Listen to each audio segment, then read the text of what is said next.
reclamación. Corre, corre. Sí, voy a ir hasta allá. Ahora,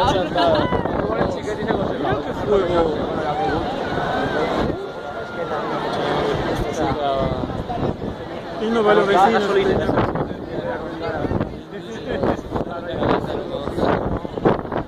Yo creo que a nadie, ningún valenciano se le va a dar por tender ropa un 19 de marzo. Calentitos tiene que estar, Y después el olor que queda ahora a las 3, 4 de la mañana ha quemado. Mira, ya se crema la playa.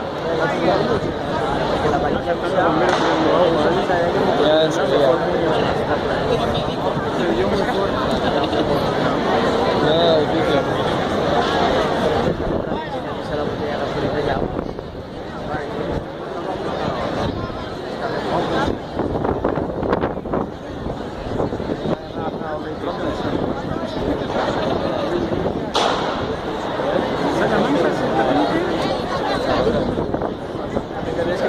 Si se costaba la pena que Para el fútbol de Madrid. Sí. Si voy a Madrid, y al volver a cremar, o sea, Ávila. o sea, que está en esa estación de Mantilar y Galicia, la acabó, ¿no? La silla que tenemos, sí. No sé, Esos días ya está por ahí. Se me fue una palabra de Extremadura, pero Tienes que ir cuando te gusta viajar y pasar por Ávila en la calle. tengo que hacerlo eso.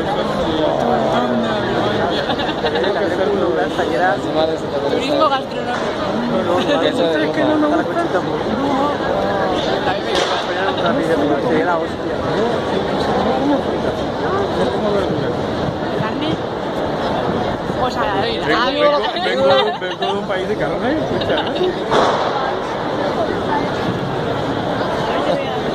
Cachi.